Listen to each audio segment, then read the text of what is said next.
वो देवदूत जो यहां से गए थे तुर्की मुश्किल हालातों से निकालने के लिए, जब वो भारत पहुंचे तो जोरदार स्वागत उनका किया गया। बिल्कुल, तुर्की से जब वो भारत पहुंचे तो जोरदार स्वागत किया गया। इसके अलावा तुर्की में राहत बचाव के लिए जिस तरीके से टीमें भेजी गई थी उनमें 50-50 सदस्य शामिल थे। रेस्क्यू ऑपरेशन के समय एनडीआरएफ की टीमों ने वहां मलबे से 80 से ज्यादा शवों को बाहर निकाला, जबकि 2 लोगों को जिंदा रेस्क्यू किया। ये जो तस्वीरें आप देख रहे हैं, ये गाजियाबाद की आप देख रहे हैं। ये सभी एनडीआरएफ के जवान वतन वापस लौट आए हैं और वहां जाकर भी इन्होंने अपना बखूबी काम किया। देखिए किस तरीके से माला पहनाकर उनका सम्मान किया गया। सम्मान के हकदार भी हैं कि दूसरे मुल्क भी जाकर उन्होंने कई जानें बचाई हैं। भारत ने यही नाम दिया था उस बचाव एवं राहत कार्य को जो टीमें भारत से टर्की भेजी गई थी, सीरिया भेजी गई थी और ऑपरेशन दोस्त को अंजाम देकर एनडीआरएफ की टीम अब वापस अपने देश लौट रही है। जो तस्वीर आप देख रहे हैं ये एनडीआरएफ की 8वीं बटालियन की तस्वीरें हैं और इस टीम के सभी 51-50 सदस्य जो टर्की गए थे वो वापस लौटे हुए हैं।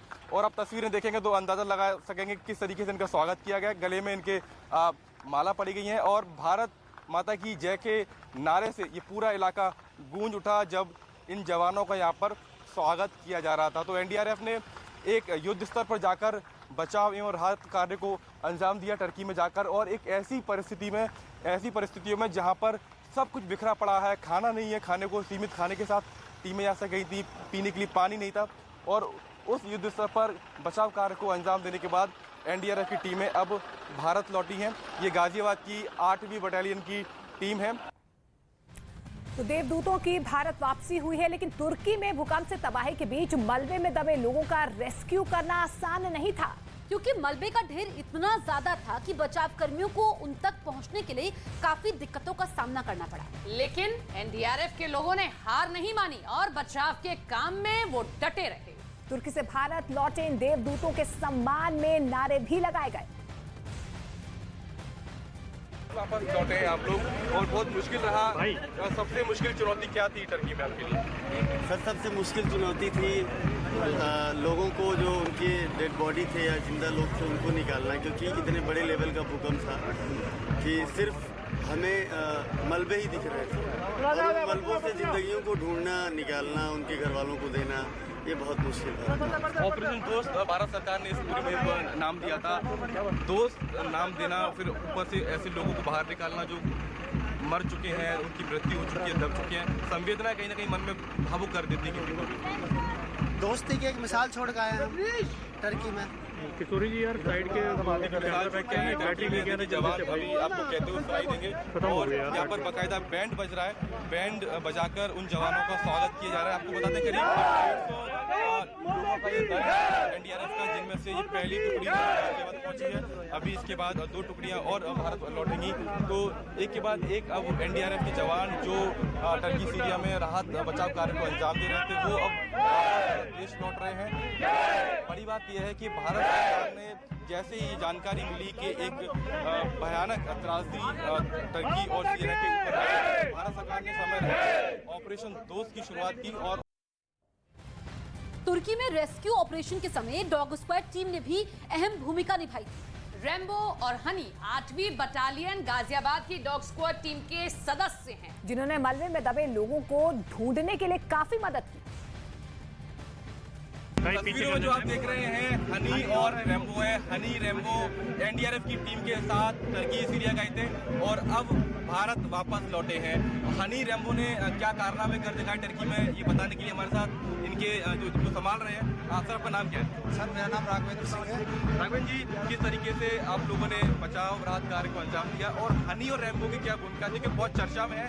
ये कहा जा रहा है कि जो डॉग स्क्वाड था उसने लोगों को जिंदा ढूंढ निकाला। सर वहाँ पे वर्क काफ़ी मुश्किल था क्योंकि बिल्डिंग टूट रही थी और हमको इन लोगों से काफ़ी हेल्प मिल रही है और जल्दी हम विक्टिम की लोकेशन तक पहुँच सकते हैं, क्योंकि ये लाइव विक्टिम की शेड को इंडिकेट करते हैं और अपने वार्क द्वारा ये बताते हैं। तो हमारी टीम वहीं पे वार्क करती है। जब भी रेस्क्यू का काम होता है तो डॉग स्क्वाड बुलाया जाता है। कौन कौन सी खूबियाँ होती हैं, कैसी कैसी शक्तियाँ डॉग्स के पास होती हैं जिससे ये पता लगा लेते हैं कि यहाँ पर कोई जीवित व्यक्ति है?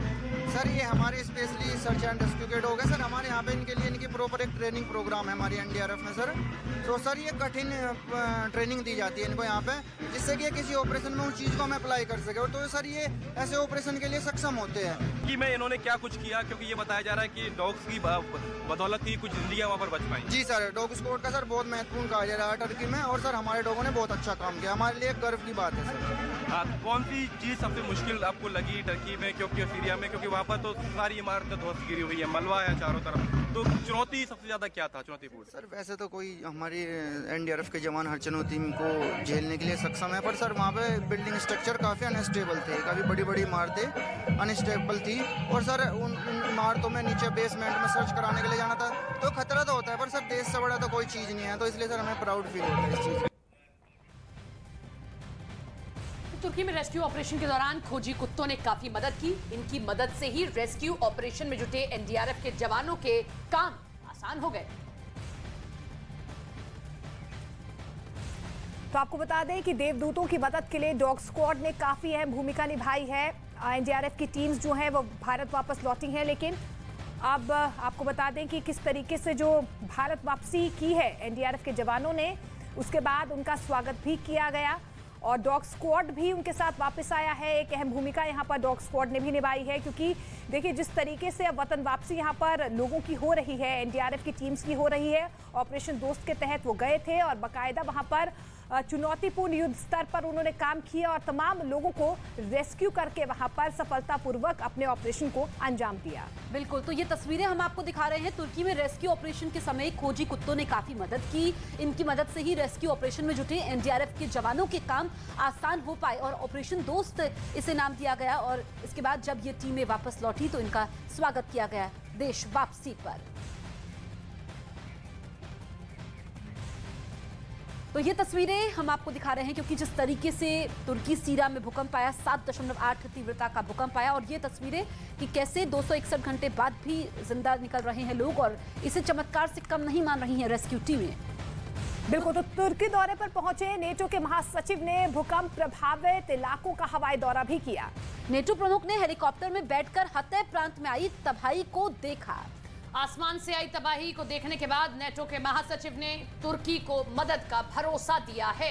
तो ये बड़ी खबर आप देख रहे हैं, तुर्की दौरे पर नेटो महासचिव पहुंचे। जो तबाही का मंजर देखा गया उसको देखने के बाद नेटो के महासचिव ने कहा कि इस वक्त तुर्की मुश्किल में है और उसकी जो संभव मदद होगी नेटो करेगा, क्योंकि नेटो का सदस्य है तुर्की।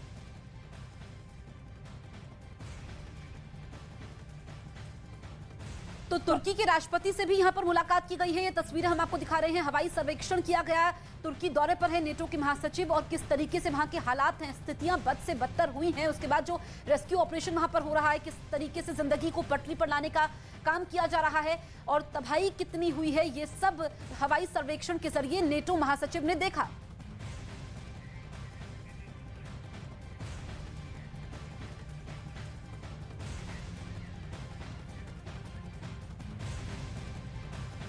वहीं एनडीआरएफ के वीएन पराशर से खास बातचीत की है हमने। उन्होंने क्या क्या बातें बताई हैं ये हम सुन लेते हैं। तुर्की में राहत और बचाव कार्यों को अंजाम देने के बाद अब एनडीआरएफ की टीमें स्वदेश लौटने लगी हैं और ये टीमें कैसे काम कर रही थी ये समझने के लिए हमारे साथ वीएन पराशर जी हैं, सेकेंड हैंड कमांडेंट बटालियन के थे, जो दल वहाँ पर गया हुआ था। किस तरीके की चुनौतियाँ आपको वहाँ पर मिली, कैसे आप लोगों ने सामना किया और कितने लोगों को आप लोगों ने बचाया, उसके बारे में थोड़ी जानकारी दीजिए। मुझे नहीं लगता कि यदि हमारा लक्ष्य एक निर्धारित होता है तो बहुत ज़्यादा कोई चुनौतियाँ लगती हैं। हालांकि ठंड बहुत थी, लेकिन हमें डीजी हेडक्वार्टर द्वारा, डीजी साहब द्वारा हमें गर्म कपड़े उपलब्ध करा दिए गए थे। तो जब हमारा लक्ष्य था तो मुझे नहीं लगा कि बहुत ज़्यादा चुनौतियाँ थी और हमारा एक ही लक्ष्य था, मानवता का सेवा करना, और इसमें हमें सफलता भी मिली और हमने 2 बहुमूल्य जीवन को वहाँ बचाने में हम सफल रहे। शुरुआत के 2 से 3 दिन कितने कठिन रहे, क्योंकि उस समय आप लोग दिन रात काम कर रहे थे, क्योंकि उस समय संभावना ये ज़्यादा थी कि आफ्टर शॉक्स जो अर्थक्वेक के आ रहे थे उस समय लोग दबे हो सकते हैं नीचे, तो वो चुनौतियाँ कैसे थी शुरुआत के 2 से 3 दिन में? आपने सही कहा कि जब भी कहीं नई जगह जाते हैं तो चुनौतियाँ बहुत होती हैं, लेकिन चूँकि हम लोगों को जो हमारा तो तुर्की में आए विनाशकारी भूकंप के बाद आज भी कई जिंदगियों को सही सलामत रेस्क्यू किया जा रहा है। महासदी के सबसे भयावह भूकंप के बाद जिंदगी बचाने की जद्दोजहद जारी है। इन सबके बीच कुछ ऐसी खबरें भी आ रही हैं जो उम्मीद की किरण जगा रही हैं।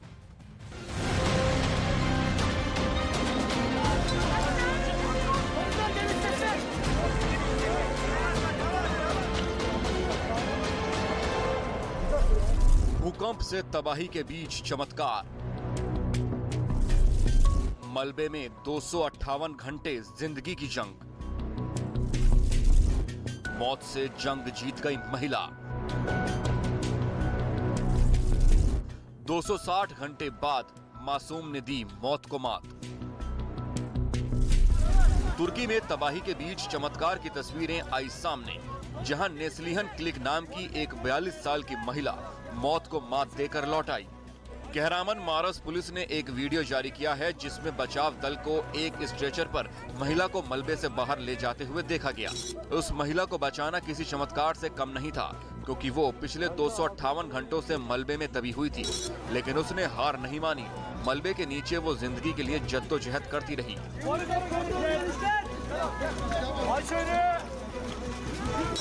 इसी बीच रेस्क्यू टीम को इमारत के मलबे से उसकी आवाज सुनाई दी।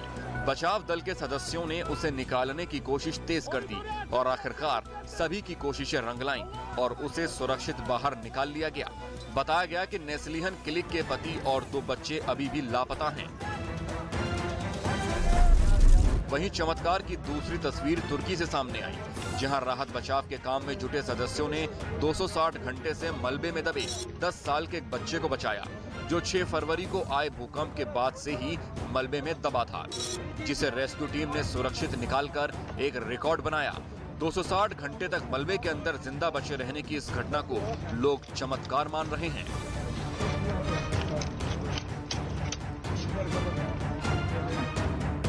उधर तुर्की में कुदरत के कहर ने बिल्डिंग निर्माण में लापरवाही की भी पोल खोलकर रख दी, जहां विनाशकारी भूकंप के बाद एक बहुमंजिला इमारत एक तरफ झुक गई, जिसका वीडियो सोशल मीडिया में तेजी से वायरल हो रहा है।